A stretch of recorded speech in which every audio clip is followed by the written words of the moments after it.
के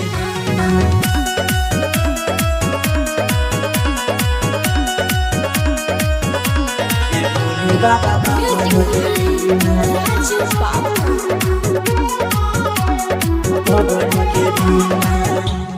मनवा लागे कहिना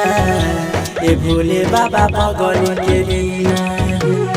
मनवा लागे कहिना ए भोले बाबा पगल के बिना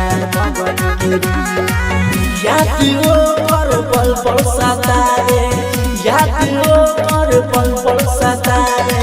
निक न लागे खाना पीना मनवा लागे कहिना ए भोले बाबा पगल के बिना मनवा लागे कहिना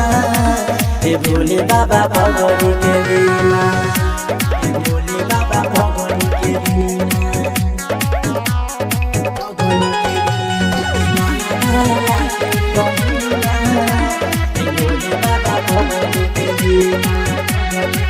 कीड़ा पकड़ी है भोले दानी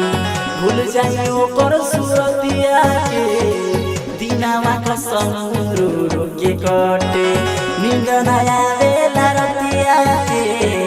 नींद न आवेला रतिया के कीड़ा पकड़ी है भोले दानी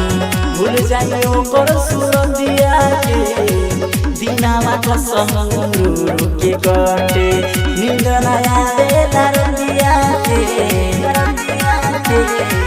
छोड़ के हमके ससुरावा गई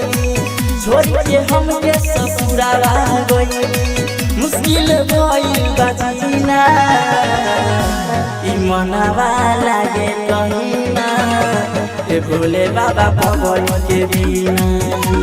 ई मनवा लागे कहिना ए भोले बाबा पगल के बिना भोले बाबा पगल के बिना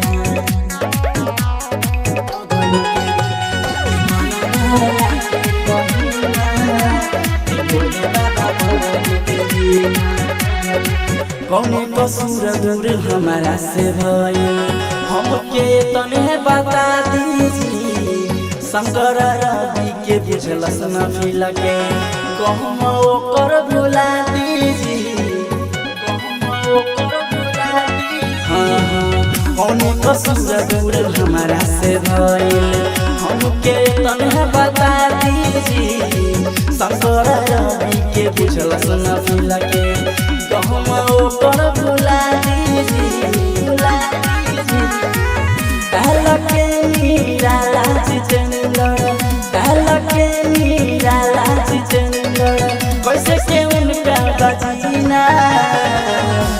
ई मनवा लागे कहिना ए भोले बाबा पगल के बिना ई मनवा लागे कहिना ए भोले बाबा पगल